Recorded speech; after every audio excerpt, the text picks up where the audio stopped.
Ripken. Welcome to Apollos Watered. Well, thank you so much. I am excited to be here. Well, I am excited to have you here, but are you ready for the Fast Five? Yes. Okay. Who is your favorite Kentucky basketball player in UK history? Oh, Anthony Davis. Oh, that's a good choice. That's a safe choice too, but that's a good choice. That's a safe choice, but that's a good choice. Okay, here's the next question. Second question. What is your favorite relaxing activity? That was hard because I am a busybody and I love to be busy, but probably my favorite is sitting in my prayer room and looking out at the woods. That sounds very relaxing. That sounds relaxing to me right now. Yeah. Well, that's where we're sitting right now, is in the prayer room. So awesome. Yeah. Awesome.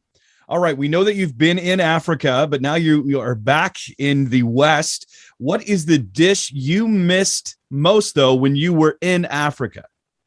The dish I went, probably,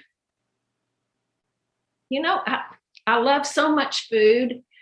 A big chocolate ice cream cone. Did you ever get ice cream when you were in Africa? Every once in a while, but it wasn't.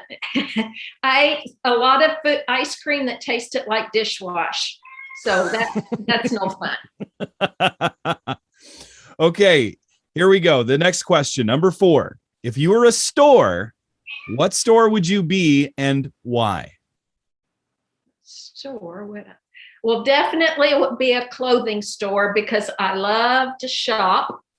And with COVID, I haven't gotten to do that for a while. So that would be a fun place to be.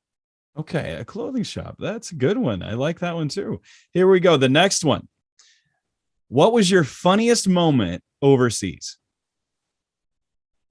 Funniest moment overseas. Ooh, there's a lot of those. I think going to a village and watching my children figure out how to play with other children and what they were doing when they didn't know the language. And so that was fun to watch. Probably not the funniest thing, but Nick made some great mistakes in language. And I'm sitting there going, oh, he didn't really say that. And then everybody laughed and it was fun. So yeah, that might be up there above my kids. So okay. Well, let's then hear your story. Let's hear Ruth Ripken's story. Where'd you grow up? How did you meet Nick? And how did you get into ministry? Well, it's a fun story. I grew up in a pastor's home in Kentucky. My parents loved missions. They loved to have missionaries in our home. So I met lots of fun people. And just a little bit of that story. When I was 9 years old, I met a missionary at a camp, and that's when God began to work in my heart. And I definitely said, that's where I'm headed. I want to do that. It's not fair that all these people that I, have never heard. So as a 9-year-old, I said yes. 9 years old. I told my parents, I told the church. A funny part of this story that kind of involves Nick coming into the story is that I was told, write the mission board and tell them of your interests. So at 9 years old, my little writing, I sent that letter. They wrote me back and they said, every year, just kind of write us a note and tell us where you are in the process. And I did that. And Nick likes to laugh that when we were appointed and they brought my folder out, there was this folder with all these letters in it. And that's true. They had kept all my letters. Now we do email. We don't have that kind of connection with people, but that's what I did. So as a 12-year-old, I wrote a paper in school about Africa, and I started saying that's where I wanted to go. So when I got to the college that I went to in Kentucky, Nick was a sophomore at that time, and we met. he had never met a missionary, and he may have told this part of his story. Mm-hmm. So, he met this missionary and said, I'm ready to go. And then, the missionary reminded him, you've got a few more hurdles to jump over. But it was great because as I wove my way through college, he was there and watched, and he'd go up to guys and say, she's going to the mission field. You don't want to date her. But he was a little scared to date me. So, there I was trying to figure it out. But when he went off to seminary, he realized that he could come back and get me. And I kind of forgave him for all those things he did. And that's kind of the journey. Another really fun part of our story is when we went to ask my parents for their blessing to be married. Uh-huh. My dad looked at me and he said, Ruth, what about your desire to go to the nations? What about your desire to do missions? And I said, Dad, that's what we want to do. And Nick and I want to do it together. And my dad said, then I bless you. If you're going to do what God asked you to do and told you to do all those years ago, then I bless you in this marriage. And my dad and mom really did bless us. It was a big part of our lives. And I think the blessings that our parents give us are so huge. And we have a whole generation of young people whose parents are not really doing that scriptural way of blessing. My dad would have us kneel before him as we went to each time back overseas, and he would lay his hand on us and bless us to go. So a blessing is a big part of our lives, and something that I want to do for young people who are not having that blessing, because you don't want to be out on the edge of lostness without a blessing from, you get the blessing from God, but to have a blessing from somebody that can really hold you accountable to that, that's huge. Why do you think we've lost this idea of blessing? I don't think we catch it in the scriptures. If we go through the Old Testament, how many times does it talk about blessing? Blessing your children to go, and God blessing Abraham to go. So I don't think that. And I think also it has to do with us realizing that if we're going to go with Jesus to the tough places, some parents aren't ready to do that. And we don't, I think it's really, really hard to go on that edge if you aren't blessed. And parents need to grasp the joy of doing that, even though it's hard to send your children, to send your grandchildren. But just think of the energizing part of that blessing that gets people across the globe. Yeah. So you get to the field. You've honored the Lord by that commitment that he called you to so many years ago. It's still, though, a transition for any missionary couple going to the field. What did it look like and feel like to you? Was it what you expected it to be? Well, I had gone as a junior in college to Zambia as a summer missionary. So I kind of had a feel for what it might be, but taking your children, that adds a whole nother dynamic to it. But we got to Malawi, and we probably didn't have a lot of culture shock because it was a lot like rural Kentucky. And it was just so exciting. And the new foods, and our boys, a 3-year-old and a 5-year-old, they were excited about meeting other children. If you go to Malawi, it's called the warm heart of Africa, and it truly is. They love you. They really are excited about you being there. And I know that as I look back, God knew we needed that kind of oasis as we began, because we would not have been prepared for what was coming as we got to places that were a lot tougher. I mean, we had people begging us to come to their village. They said, we don't have a God in our village. We want to know, are you those people who can bring God to our village? And we went weekends, we go and live in the village and see a church start. And I mean, you can deal with all kinds of stuff if you're watching people come to faith and being baptized. So it was exciting. And the transition was not huge. Now, later on, we'd have some issues, but we were together, we were doing it together, and that was exciting for me. And it's what I had always envisioned, that I would go there, I would stay there in that one location, and I would die there.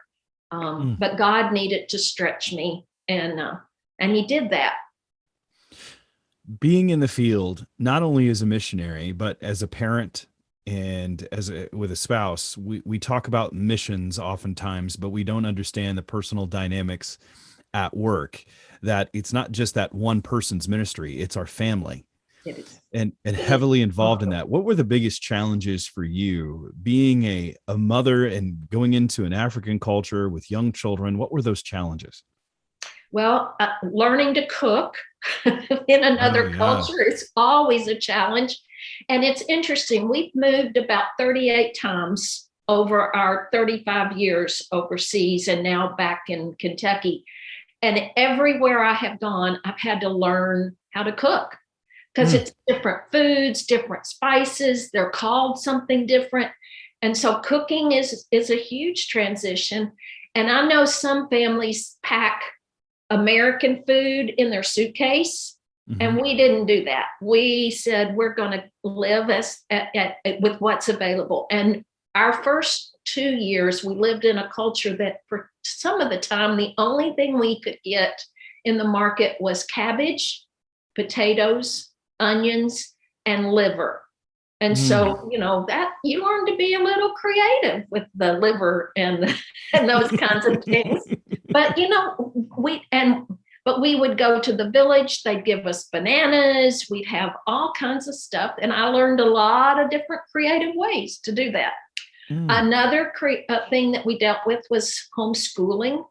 I was a teacher, which I'm so grateful that God allowed me to be in that field, because at least I felt more confident when I looked at my boys and said, okay, we're going to start school this month. And so that was another one. Trying to balance being a Westerner in an African society. How do I not bring everything that I love and I hold dear from America and blend it into the culture? It was really, it was important. And living at a lifestyle as somebody in the village, or is there a way to live that I can live? We couldn't have lived as somebody from the village. They grew up that way. I didn't. And so it was hard. So how to balance that so I don't look like I'm the rich American in a culture that is living a lot less, with a lot less than I have. Being in the field like that, learning to adjust, how did you then connect with the people that were there, especially the women? Because you have an opportunity that Nick does not. In those societies, the gender roles are usually pretty clear in the interactions. But what did you learn? I mean, what were the challenges that you had, and what did you learn, and how did you connect with the women there? Well, when we got to Muslim countries, definitely Nick he didn't have a voice with Muslim women. And I found that if a Muslim woman is going to hear about Jesus, it's going to be through a woman. And for many years, as missions went to that world, we assumed that the man was the missionary and the woman was his wife. And that won't work. It will not work in a Muslim world. We as women have to have probably better language skills than the men do, because for the majority of Muslim women, they don't read, they don't write, and they're not stupid. It's just they communicate in oral means. And so we had to learn how to use our language skills to speak stories from the Bible to these women. And every woman that you meet loves to hear a story. That's sort of how they interact with each other. They'll sit for hours in their living areas, talking and sharing and telling stories. I have a friend who lived in a very strict Muslim country. And she said when she would go visit, they would sit around and try to tell the worst, most horrible story they could think of. And then they would say, oh, you win, you won. It was kind of like a game. And so telling stories is always fun. And so as we go into their homes and we share a story from the Bible, I read something this morning. Can I tell you what I read? And we tell the story of the woman at the well, or the woman with the issue of blood. And those stories communicate. And so I think that's one thing that I learned. When we were in Malawi and in South Africa, it was more open. And so I would go to women's homes. We would sew together. We would talk together. They would try to teach me to cook. That was always a challenge. But just doing those things that women do allows you to be with women, and you learn to tell the stories and of the Bible, and that really does connect. A great part of this story, we went to a wedding in a Muslim country, and if you know anything for Muslim women, weddings last a long time. I mean, it's not like the 1 hour where you walk down the aisle and it's all done. No, it's several days preparation. And then at the wedding, you're there 20 hours or so. They dress up it's like going to your prom. They're all dressed up and they're excited. So we get into this wedding, and I had a lady with me who is superb in Arabic. And when she walked in the door, one of the women that she had told a Bible story to just a few days earlier shouted across this room of over 150 women, oh, here is my friend. Oh, she will tell wonderful stories. And we were sitting there going, we're going to get kicked out. But she told the story and everybody loved it. And I said, well, tell another one. So at the wedding, there she was, just telling story after story, and the women gathered around her hearing the stories. And the great thing about women is we don't keep quiet. So as all these women went back to their villages, they were telling the stories along the way. And so God is at work. We've just got to figure out how to partner with him and get the stories of the Bible out there, because women's hearts can be changed. And even though they are in an environment that's oppressive, that's demeaning to them, all of a sudden they have worth in who they are, because you've told a story. And, we think, oh, well, that'll only work over there. No, that works right here in America or wherever you are. It's so important that we learn the Bible stories and we share them. What then was the biggest challenge with these women that you're interacting with as a Western woman coming in? Because you said you can't abandon your culture. You have this mentality. What was the biggest adjustment for you as you were interacting with these women, that you had to put that filter on, saying, no, this is a different culture. This is a different society. How do I live in this society and communicate Christ? Being a learner and a listener is huge. I think one of the words that as I work with women, I say, be helpless. Go into a culture helpless, because once you are helpless, you will ask for help. And that's when you begin to meet people. That's when you begin to connect with people. Everything about your washing machine in another country is different than what I grew up with. For one lady, what she decided to do so she could be close to women, she got rid of her washing machine and she went to the watering area where the women all washed their clothes. For one woman, she couldn't read the directions, and they hadn't been in the apartment for a week. And she walked across the hall in the apartment and held the book up and looked puzzled. And the family that was in that other apartment walked over, helped her learn how to use her washing machine. They couldn't communicate at all. But by being helpless and being a listener and a learner, she learned that. And then they became best of friends. And these people help with language. So I think being helpless is huge. And those of us from the West, we have a hard time being helpless. We think we can get in our car and we can go wherever we want and all that. Well, in a lot of the Muslim areas we took taxis. And standing there on the corner to get a taxi, you had to figure out, how do I stop this taxi? And so you learn to watch and you learn to listen. And it's really fun. When my boys were little, I always wanted every day to be an adventure. And so we went on an adventure. And even as they grew up, it was an adventure.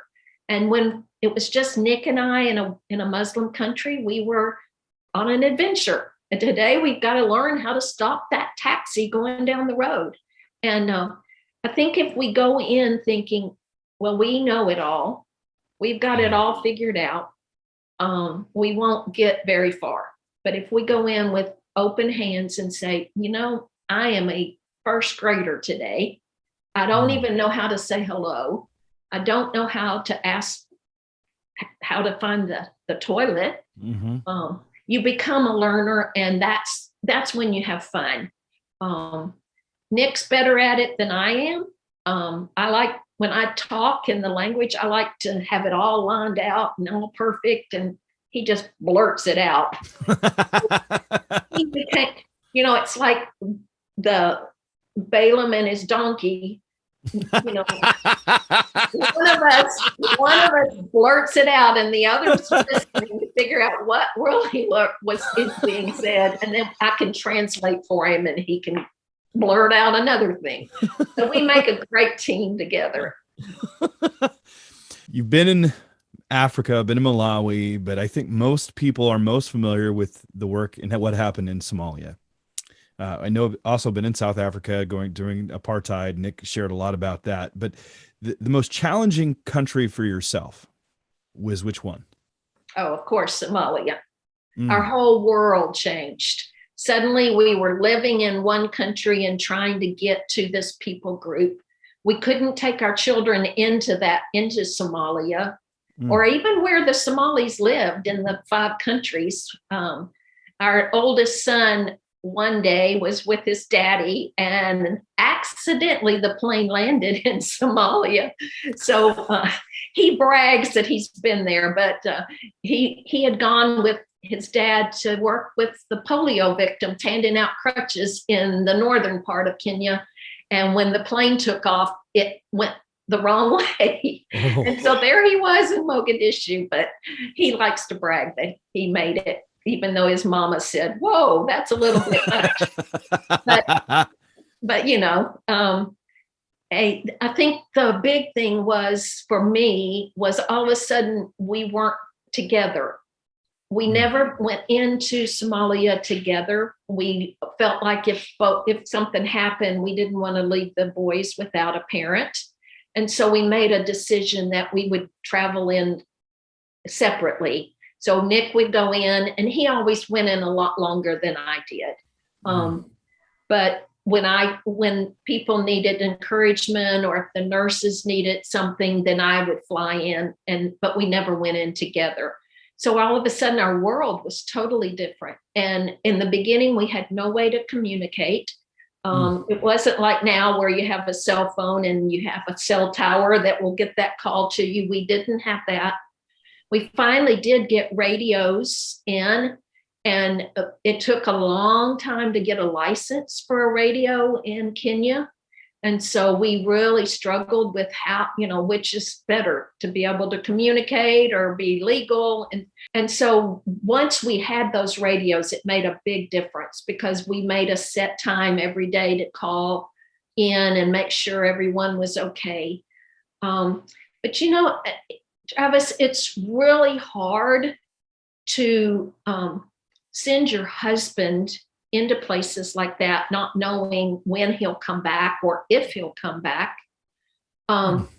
But, I trusted God there, but it became harder to trust God when we started sending other people in and we felt responsible for them. And we found that we realized the hardest job is not going, because once you're going, you're focused on the task. Yeah. The hardest job is sending, because you're the one that's holding them up and needing to pray harder. And we translated that to realize that for the church who sends their children to the nations, that's the hardest job, is being responsible for sending. And I think Nick likes to say, if we really grasp the task of sending, either the church will become even stronger in her task, or she'll quit because the task becomes too hard. And so for parents sending their children, their daughters, their grandparents to the nations, we say to them, you have the hardest job. You have to be the one holding them up.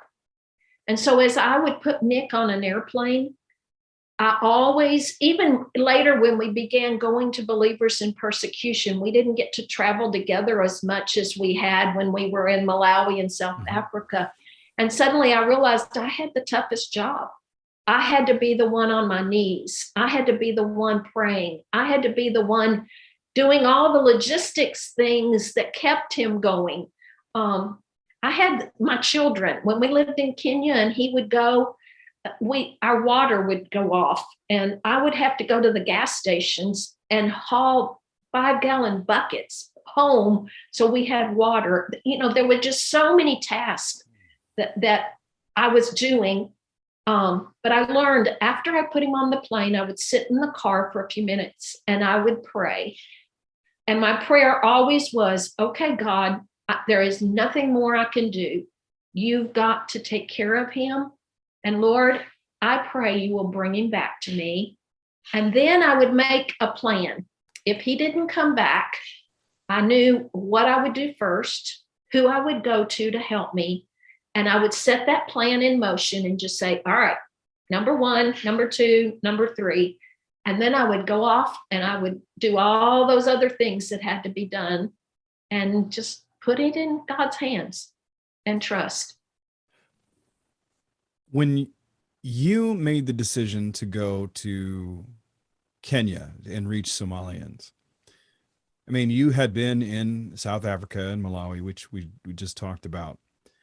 How did you discern the will of God that it was your time to go there? And was it you? Was it you feeling that first, or was it Nick? And then how did you continue to let him go into those situations? And in contrast, how did he let you go? I mean, as a husband, I want to keep my wife protected and safe. The idea of letting her go. I mean, you're right. That sending, I feel that pressure to be praying and thinking. But how did you guys make that decision to do it? And then how did you continue to support one another in the middle of all that? We lived on a generator in South Africa. And so in the afternoon, we would turn the generator on for a couple hours. And we had a TV. And in South Africa, you got news at certain times. And those pictures of children in Somalia with those bloated bellies, the bodies that just become unproportioned, just they kept flashing on the TV, and my heart just broke. And Nick at the same time was in a meeting in Kenya. He had flown to Kenya, and in that meeting they talked about where the needs in Africa were, and of course Somalia was mentioned. We did a little research and found out that no one was there and no one was working there from our organization. And we found a few other groups that were there, but it just seemed like no one, the world did not see what was happening. And Nick and I decided to read the book of Acts together. And as we did, I warn you, couples, if you're going to go somewhere, read the book of Acts. And as we did, we began to define for ourselves what was our role as a missionary. And God just really burdened us that, for us, a missionary was someone who went where people had no access to the gospel. And Somalia just blurted across our lives. And leadership called us at that time and said, are you serious about this? And if you are, can you get to Kenya in a month? And I said, whoa, this is a little hard. But we packed up, we sold, we did all we needed to do. And in a month, we ended up there. And then the journey really began as we tried to figure out, how can you do this? Leadership said, we've heard it'll take 3 years for you to even get inside the country. Well, as we say, doors are always closed if you're not ready to walk through them.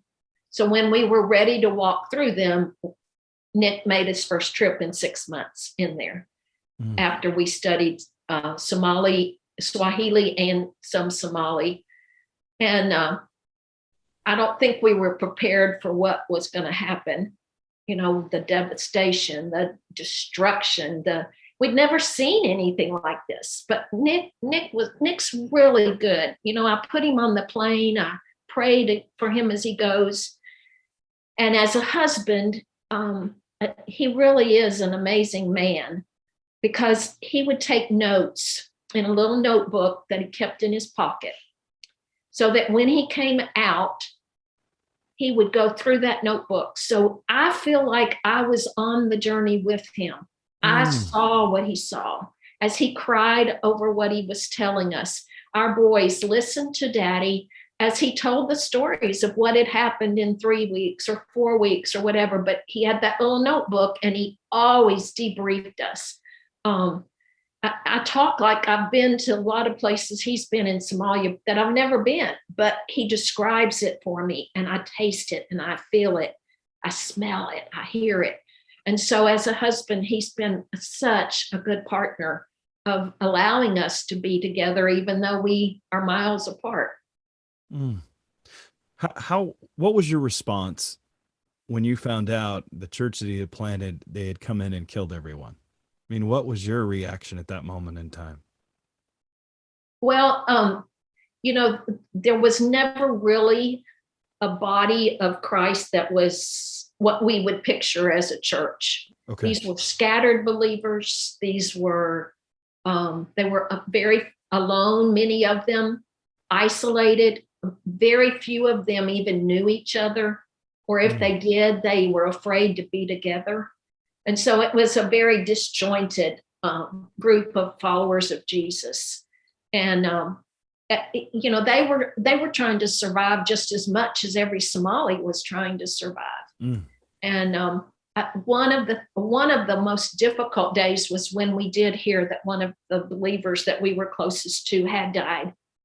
And Nick called the U.S. and talked to one of the men. He woke him up even in the middle of the night and just said, they're killing everyone. And this man said to us, all right, you get on your knees. I'm getting on the phone right now, and we will call a nucleus of people who are going to start praying. He said, you call me back in a couple hours. And when we call back, he says, we now have not just the nucleus, but we have over 300 people praying. And then he said, call back in a few hours. And by then he had thousands of people praying. The network had gone out praying for believers who were in that country. And one of the things that happened at that time, as these people prayed, we started a Friday prayer and fasting time that we invited people to come. We had a church in California who said, we're going to take the Somalis on our hearts. And until we have someone there to take your place, this was toward the end of our time, we're going to stay as committed to that. And any new staff member that comes in our church, they will be committed to this country, these people. And so all of that happened. And what happened after that, for about 10 years, there were no more believers martyred for their faith in Somalia. And I think that's something that we have to do. we can't go into places that are difficult. We can't live in places that are difficult if we don't have that foundation of people praying who will commit to waking in the middle of the night. I had a group of ladies at that time that would wake in the nighttime and just pray for me. And, then they'd write and say, I prayed for you today. What happened? Why did I need to get up? Why did the Holy Spirit wake me up? And so those are things that God does in our lives to remind us that we have a partnership with our brothers and sisters around the globe like nothing else. And prayer is that rope that connects us. And so I think that was how we reacted. We asked for help. Once again, I was helpless, and I said, "You got to send some help," and we did, and they did. People do work in places like Somalia for secular reasons, for organizations like the United Nations, for all these other organizations, food for the hungry, all of this, and they do it, and they get paid pretty good. But how to go as a child of God is another challenge, and how to make that count is huge. Having been in the field, seeing all that you've seen, and then you come back to the United States. I mean, I don't want to skip over the ministry part. I want to go back to it, but just for a moment, what were the lessons that you learned that you feel you need to communicate to the church in the West? Because the culture has shifted a lot in the last 20 years. It shifted while you were over there, and while you were still in contact. It's a different thing to be in contact and then to experience it on a day-by-day basis. But what do you hope the church in the West can take away from what God showed you guys in the field? I think she needs to grasp the joy of being a sender. We've already talked about that a little bit. The needs are great, and we have the resources, we have the people, we have everything that the world needs. The church in the West can meet. I think another lesson we've learned is that the church, wherever she is in the world, doesn't know everything. She has blind spots. She has things that she's not learned. But if we look at the body of Christ globally, she's beautiful. And so we have a lot to learn from our Chinese brothers and sisters, our Russian brothers and sisters, those who are in places of deep persecution like Yemen and Eritrea and Afghanistan, those places. We can learn from each other, I think. And the lesson I try to share with every church we go to is that there's no such thing as a free church and a persecuted church. She's just the church. And she's always persecuted and she's always free. And if we grasp that, we can celebrate. And as we celebrate, we help believers in persecution celebrate.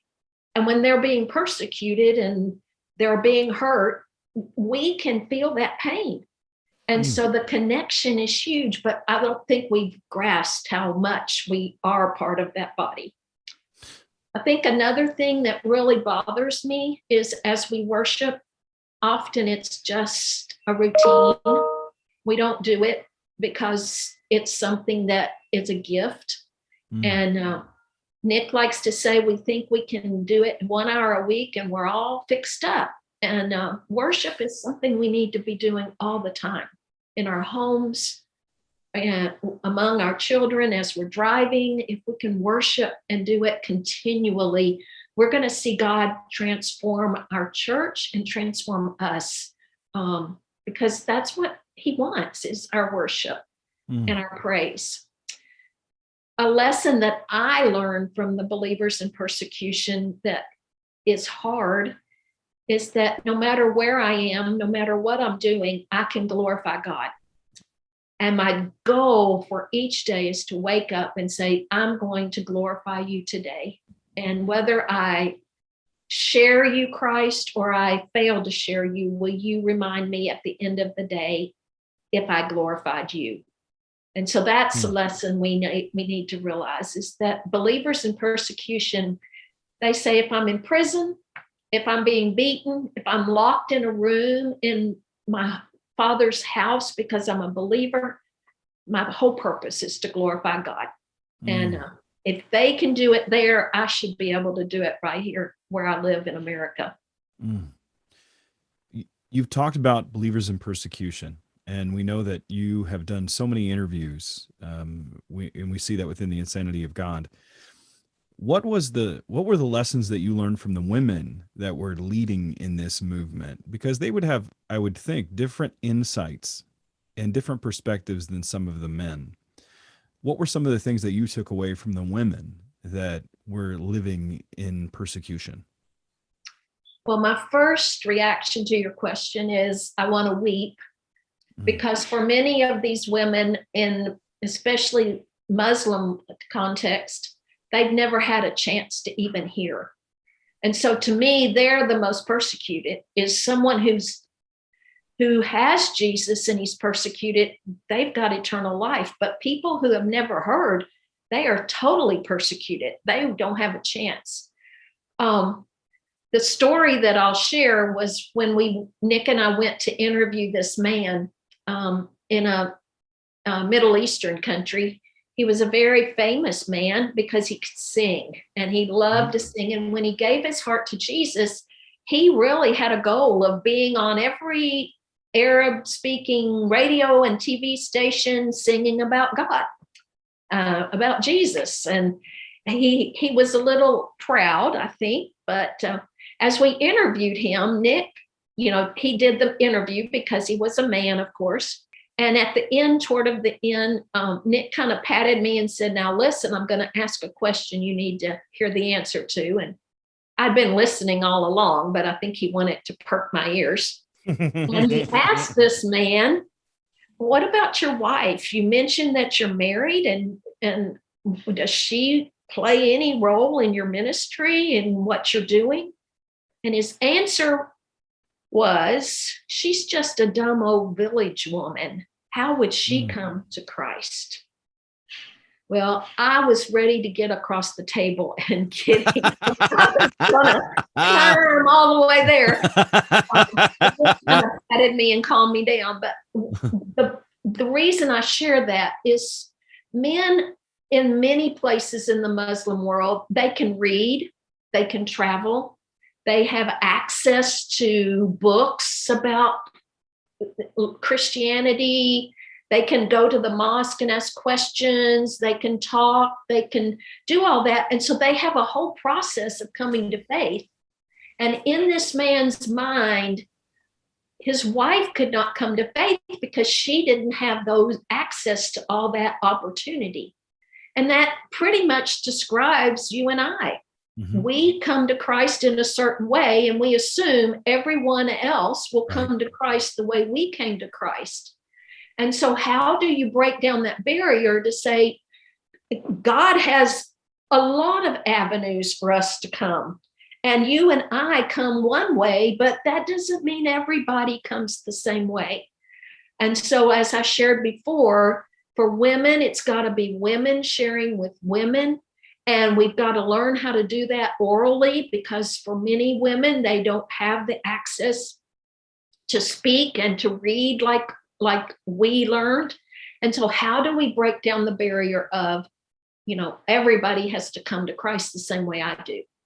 And for Muslims, the men assume that the wives cannot believe because they don't have access like that. And our sad part is many of these men who believe come home, and because they have that, even though they're followers of Jesus, they still have that attitude that I'm the man and you're the woman. And so they come in and declare faith for their wives. And, her father was a Muslim, so she was a Muslim. Now she's in my house. I'm a Christian. That makes her a Christian. And so she has no opportunity to really understand. And what happens is when he's martyred, this happened in Somalia, when he's martyred, she goes back to the mosque and tells the leaders of the mosque, all those Christians, all those followers of Jesus that were related to her husband. And that led to the increased martyrdom in Somalia. It was the women who had not had the opportunity to really believe. So back to your question of what did I learn from these women? I think number one, we don't really know all that will happen in forms of persecution that will come on women who follow Christ. We know many of them are ostracized, they're kicked out of their family, they're beaten, those kinds of things. But if a large number of women come to faith and begin to come to faith, as is possible in our generation, we're going to see a great persecution of women that we've never seen before. If you go back in history to the beginning of Christianity, it was women who stood in the Lions Colosseum. Yeah. It was Perpetua. Women who boldly have faith. And I think that's what we're going to see, because I think it's a mighty opportunity for us. So we have to get out there and begin to learn culture, to learn language, so that we're ready when this happens, when a mighty movement of God happens among women.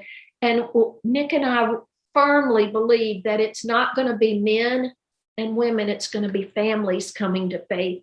And in that, we're going to see an opportunity for Christ to grow. And persecution will come, but when a whole family comes to faith, we do see they're stronger. They're more they have more ability to stay even in the midst of the persecution. And so I think that's my prayer right now, is that we see whole families, and both men and women, and not men declaring faith for women, but women really understanding and passing it on to their children, because in Islam, women are responsible for the education of their children.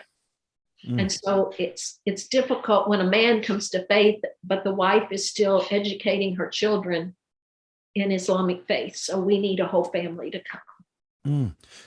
Why do you think, I mean, I know that's your hope, but why do you think it will be families and not just men and not just women? I mean, what makes you say that it would just be it would be the family? I think because in missions, all of a sudden we're realizing we're going as a family. So let's model what church looks like for a family. Okay. And as Muslims or other groups see that, they see that the whole family can be united in serving Christ. And we're witnessing as families to these families that really need to see a family in Christ. So I think that's what's happening. It's us realizing we've got to do it as a family. And if Nick and I go visiting, we're going together. And in some places, a woman goes to one side of the house and a man goes to the other side, but we're still there. We came as a family, and our boys are out playing with the children in that village. A lot of our families with young children are walking the neighborhoods as families. So people see this whole family and they wonder, who are these people? And that opens the door to witness as families. What's the key then for really remaining together and having that similar mindset as a family to model that? When a lot of people go to the nations, they've worked in the US or in a Western society, they've had two jobs. They usually eat maybe one meal together a day. And so when they get to the mission field and they have to do everything together, they go to language school together, they eat together, they go to the market and try to figure out, okay, if I want to buy a kilo of hamburger, what is that in my, 2.2 pounds? And so our first trip to the market to buy meat, Nick ordered 5 kilos of hamburger. Well, we barely had a refrigerator that could hold that. So, you do it all together, and you really do have to transition. How do you live together? And when you do figure that out, we're seeing that families that you invite into your home. And I think that's the key right there. Most Muslims who come to faith around, after being with a family around the table. So inviting people to our homes to eat, going to their homes and eating with them, modeling how we worship in our home around the table or with our children in the evening is huge in allowing them to say, I can't go to that building with that cross on it because that will make me a target. But if loving Jesus and worshiping him, it can be around my table or in my living room, I can do that. And so that's what we're modeling as we go as families. Nick may have another job. I may have another job, ministry. But as we witness, Nick brings a family home. I bring a family home, and we begin to see that Christ can be part of their culture just as much. And for many Muslims, especially, they believe they were born a Muslim. And the fact that you and I get to choose to follow Christ is a big starting point for us as we talk about, that Christ came for you and he loves you and all that. And so I love being able to model, that we can do this in our home, and we do it with our children. I've also heard that you have created a curriculum. Tell us about this curriculum. Well, I do. What I like to do is when people are wanting to go overseas or wanting to figure out who's living in their community, internationals, refugees, and right now we're seeing that happen in the U.S. I love to do what I call a Muslim women's worldview. And in that, I talk about what is their worldview? How do they communicate orally? How do they dress? And I love that for Muslim women, they dress beautifully in hijabs and other things. And I like to say that's God saying, look, there's someone that's different. Go find out who they are. And so I kind of do the worldview, talk about that. And then we go into what are some ways that we can build a bridge to communicate with them. And, they're not a target. If we make them a target, that's not what we're doing. We want to build a relationship. And in that relationship, we want them to see who we are in Christ and be attracted to us. And then we spend time at the end in prayer. We pray that God will break down the barriers in our hearts against Muslim men, against the Taliban, against all these things that we see on the news that cause us to have hatred in our hearts. And then, so we spend time in prayer, and then I spend time talking about what are your fears? What is the reason that you don't feel that you're capable of sharing with Muslims or any international? We can bridge it depending on the community where we're doing it. And then one of the things I love to do if we have time and we can do it for a whole day is we do a Muslim women's tea. And we dress, we put our scarves on, and we sit around and we eat hummus and dates and all these things that are a little different to us. And we talk about what it's like. And then we learn hospitality, because our hospitality norms are very different than many cultures, whether you're in India or in China or in Russia. And hospitality is huge for them. For us, we kind of let a McDonald's take over and Cracker Barrel and all these other restaurants. We meet people at restaurants rather than bring people into our home.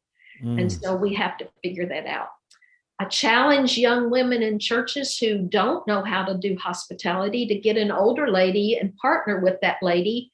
Let her do the cooking and you be the conversation person, and partner with people who have the gifts that maybe you're lacking so that you can be a host, a hostess, and bring people to your home.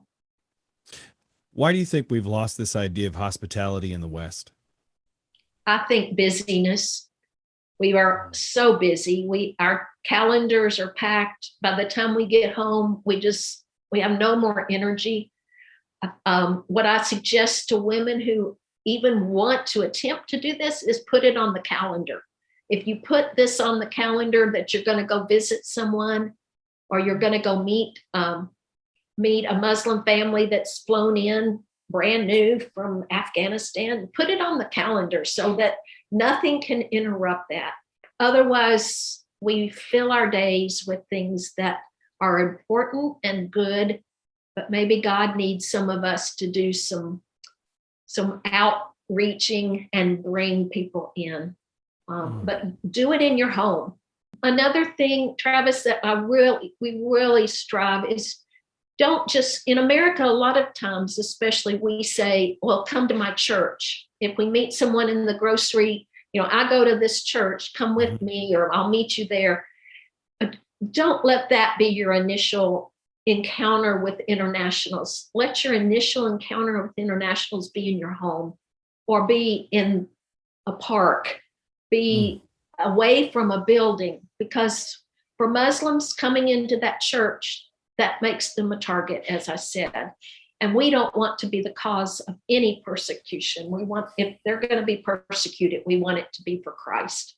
Taking that curriculum and those ideas that you have with hospitality, and you've become a person you and Nick have become a mentor to so many different missionaries that are desirous to go into the field. What are the things that you're seeing that missionaries or these younger couples that are dealing with today that you didn't have to deal with when you went into the field? What are some of those things? Number one is debt. We had college debt, but it was a very small amount that we were paying monthly. But for many young couples who maybe feel they want to go, by the time they're ready to go, they're 30, 35, and they're in debt for a house and a car, and it's just hard to get out of debt so that you can be free to go. So debt, we challenge young couples, if you feel God wants you to go, go early before you get so much into that cycle of credit card debt and all of that. So I think that's something that's huge. I think couples today, for men, they're dealing with pornography issues and those kinds of things that are pulling them away. And that's a hard one to break, to go overseas. And so that's an issue. Our idea of what church looks like, we picture it just like the church building that we go to and the structure that we have. And that's not you can't pick that up and take that into an environment where there are no churches. And they're going to look different. Majority of them are going to be house churches or small groups. And I know we're trying to go to that in a lot of our churches, where we're going into small groups in our home. But even that is going to look different when you go to a different culture. And how do you allow the Bible to be your guide and not your American culture or your Canadian culture or your European culture? I love how one family was trying to help a Muslim man who came to faith. And when he came to faith, he was told by someone, you don't beat your wife anymore. But in his culture, beating your wife was just part of the culture. And instead of the workers saying, no, you can't do this, they sat down together and read the scriptures. And she pointed out scriptures for him. And when he came back the next day, he was broken. And he realized that he had been doing something that was not in God's kingdom. And he was totally broken. And he went to all the men that he was mentoring, and they struggled with it. And so a whole community changed, but they went to the scriptures. They didn't just say, this is right and this is what we believe. They said, let's go look at what God says. And so I think that's where you got to learn is how do you study the word so that you're not putting your culture, pasting your culture on top of the Bible, but translating that. And I think for many young people right now, they have a lot of heroes in the faith, people they love to listen to their podcast and all that. But we have to learn to be in the word too. Yes. We can't just have these heroes, these people we listen to every day or we read every day. Read the word, read the scriptures for yourself. I like that. Taking that into consideration with these younger people and what they're learning and all of the experiences that you've had, what is the one thing, just one thing that you really want to communicate to them as they're desirous to go into the mission field? Don't make the mistakes that we've made. Make your own. Okay. I think that's a good one because, we've done these things. We figured these things out. So we'll pass these things on. Now you take it further than we've ever taken it. And you be, they're doing so much better and so much more than we ever did. And I love to get their newsletters and their letters and their emails and their texts, and they're figuring it out. That's awesome. For us going into the Muslim world, we were taking baby steps. We had not done this before in our generation. And now we can take the gospel further. And for young people who are in training or getting ready to go, I'm excited about what God's going to do in their lives and in the lives of those they connect with, because they're learning to use their children as bridges to finding people and doing things that we didn't get to do because we weren't in that world at that time. And I love that they can take it much further than we can. And you don't have to make our mistakes, make your own and move further than you did and pass on those to the next generation. It's amazing to me to see how many missionaries and what God is doing in the Muslim world. I mean, how many missionaries are going into the Islamic world? I don't know if you've read David Garrison's book, Wind in the House of Islam, but that was just fascinating to see that there were 16 movements between 622 and 2001. And a movement, for those that are just listening, is characterized as 1,000 baptized believers in a certain place becoming followers of Jesus. But since 2001, and when he wrote this book, which I want to say is around 2016, he said there have been over 60 movements. So we're seeing God move in the Muslim world in pretty phenomenal ways. I still think many Westerners, while Islam was more of the exotic, faraway faith, now it's become close up, especially in the West, because we see these are become our friends, our neighbors, our classmates, and coworkers. And so we want to be hospitable. We want to build these relationships with people. But I find that many still struggle. What do I exactly say to them? They want the formula, and there's not a formula in many ways. But what worked, or did you find that was most beneficial for you in sharing Christ when it got to that moment in time? What was the bridge that you used to connect and draw Jesus or show Jesus to them? And how can people take something similar for themselves and apply that in their context? What I love to do when I go to Walmart or I go to Target, I go to Costco, I'm trying to think of stores that I went to in Europe. And, but anyway, when I meet and I see someone, I love to go up and just say, where are you from? And then that question always leads to is your family still there? How is your mother? How is your father? A genuine concern for them. And then I like to say, how long have you been here? And for many of them, they've been here quite a while. And, we meet a family at the ice cream store. I'm on ice cream today, I guess. At the ice cream store. And we asked them how long had they been in the city we were, and they'd been in the city for 20 years. So my next question is, has anyone ever welcomed you to the city or this state or this country? And their response, I can't think of anyone who ever said yes. Their response is no, no one ever welcomed me. And you can see in their eyes that they're wondering, what are you getting at? And then I want to say, well, I want to be the first. I want to welcome you to, and wherever we travel a lot. So I usually have to think, where am I to welcome them? I want to welcome you. And then that opens the door. They're ready to talk to me and find out who I am and all that. And then my next question usually, and it depends on where we are in the conversation. Has anyone ever told you about Jesus?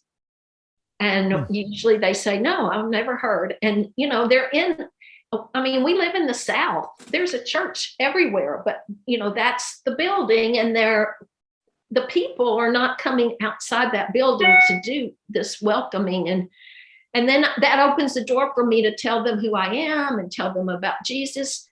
I've had Muslim men say to me, if Jesus means that much to you, why don't you ever talk about him?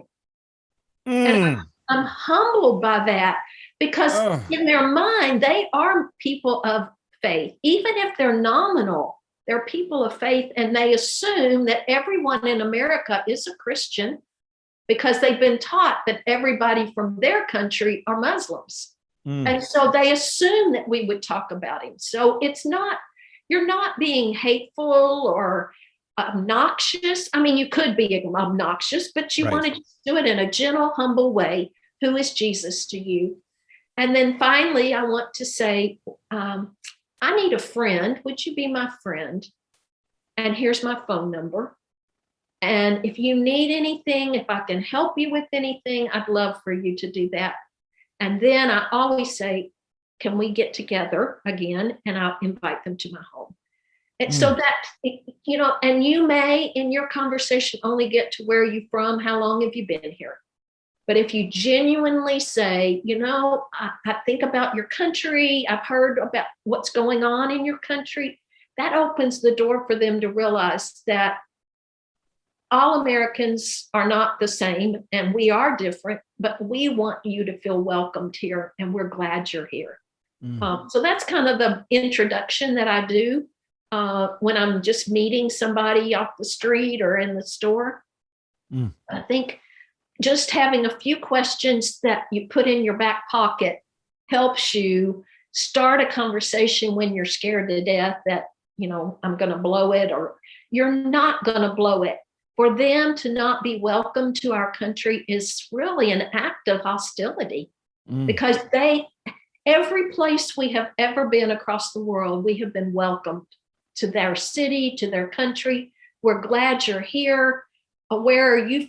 They ask us where we're from. And, depending on the country, sometimes I want to be from another country, because sometimes we can be pretty hateful when we go somewhere. But I'm from America, and usually the statement is, oh, we love America, but we hate your government. But, that's not the question I want to answer anyway.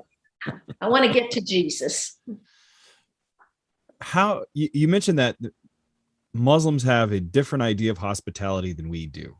And with so many here in the West now, and people wanting to open up their homes, what do they need to be familiar with, and how they might, and I mean they, as in the Muslims, might expect your hospitality to be, and how do you try to diffuse that? Because those expectations can lead to some awkward encounters. And at our church, we used to end the service, talk to someone.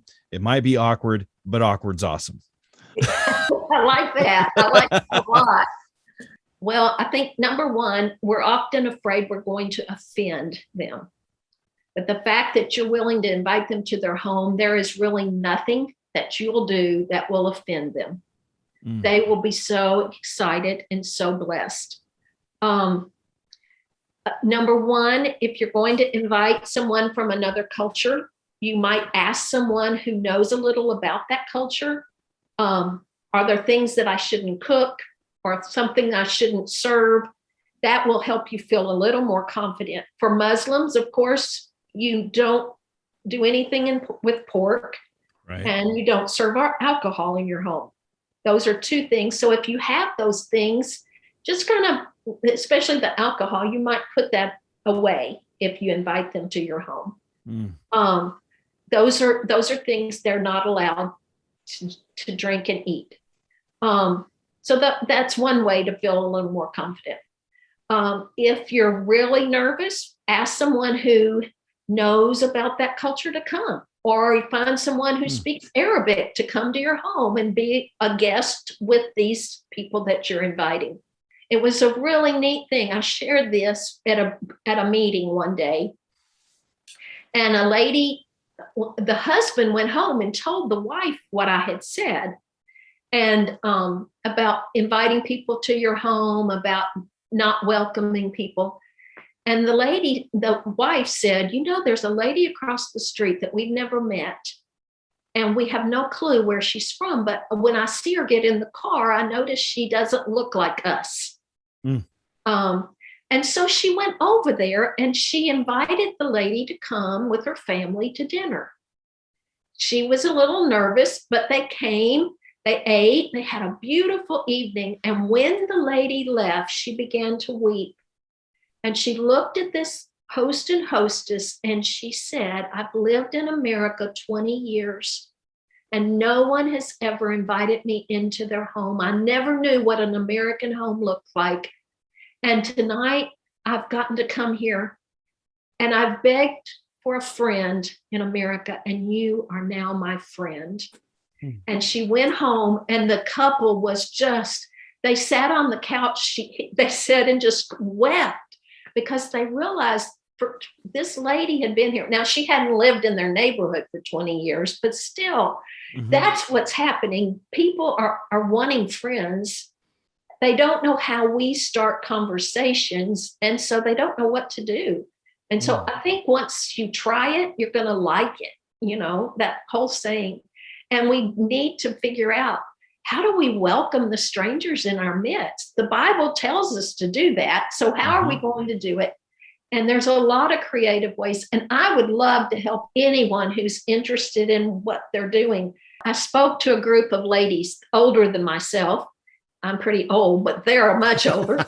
And I thought, well, this is going to be a big hit when I tell them this story. But I told them that one of the things I've learned is to go to the grocery. And before I go in the grocery, I pray, God, bring someone in my path who is needing to be welcomed, or someone who needs to tell their story or whatever. And I stop and do that before I go in. Now, I don't do it all the time. If you come and watch me, there are days I do the run through the store and go. But I told these ladies that they can pray that, and then they go in the store and they go to the international food aisle. And in some stores, it's a big aisle. In some stores, they might have 3 items, but figure out where it is and look down that aisle and see if there's any internationals or somebody that God wants you to talk to. And then go up, if it's a Muslim lady, go up to the box of couscous, take it off the aisle and look puzzled. And when she walks by you, what you're going to do is say, I don't know what this is. Do you know what this is? And when she says, oh, yes, we eat that at our home, you say, well, how do you cook it? Well, I just told them to do that. And one lady called me after the meeting and she says, I've gone to the grocery twice this week and I haven't met anybody that looks different, and nobody knows what couscous is. I said, okay, well, let's try it one more time. And I got on my knees and I really began to pray, oh God, put someone in this lady's life. Now, this lady is 75, 78 years old. So she called me again a few weeks later, and she says, okay, I did what you told me. I went to the grocery, I went to the international food aisle, and I picked up the couscous and I held it up, and there came a Muslim lady with a baby. She said, I was just in shock. So she said, I took a deep breath and I did it. I held it. And this Muslim lady looked at her and says, "We eat this all the time. I'd love to teach you to cook it." And the lady said, "Okay, well, maybe I can come to your house sometime and you tell me how to cook it." And the lady said to her, the Muslim lady said, "Oh, no, you come to my house right now and we'll make couscous." This 78-year-old woman left her cart in the grocery aisle, got in a car with this Muslim lady, had no clue who she was, went to her house, ate the couscous, had a beautiful day. She called me back.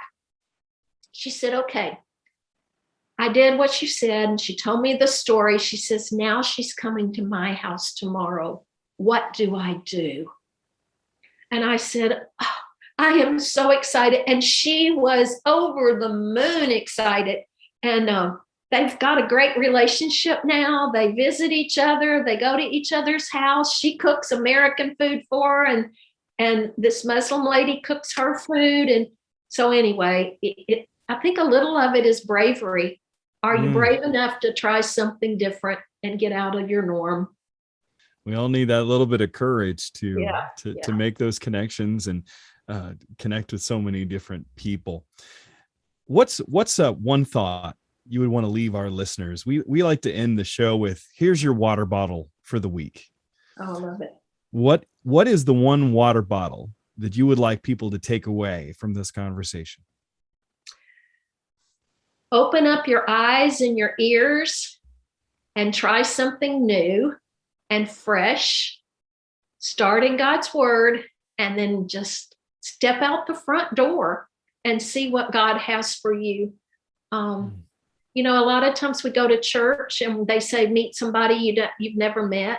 And the thought of walking across the aisle to somebody that's different, we don't do. And so I challenge your listeners, do something different.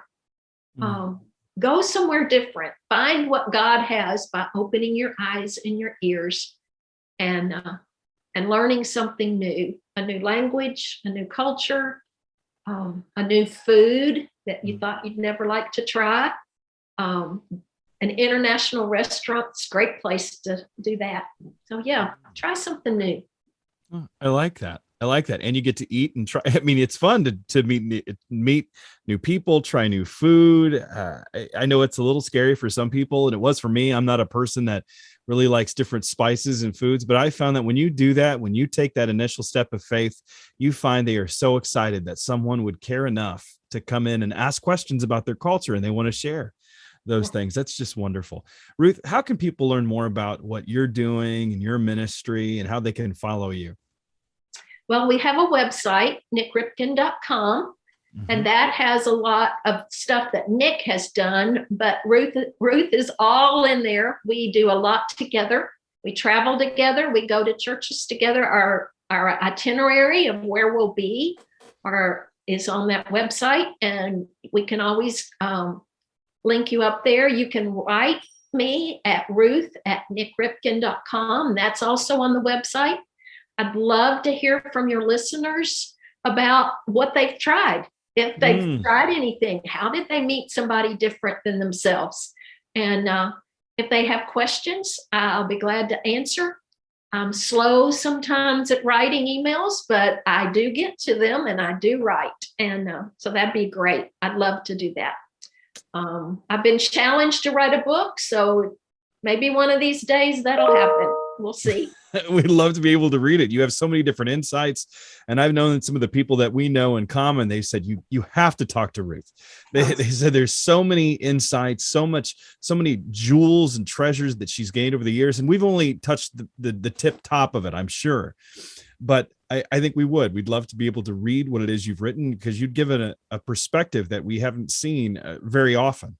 I think a lot of us haven't. And I think it's very important and needed for that conversation. As you said before, it's these women that we're seeing that are coming to faith in Christ, that are sharing it with their families. And it just opens doors that I don't think people often look at or think of, because they think of an oppression, they think of it far away, and they just don't think of the relational aspect of things that are there. So I just wanted to thank you for coming on the show. Ruth, thank you for coming on Apollos Watered. Thank you.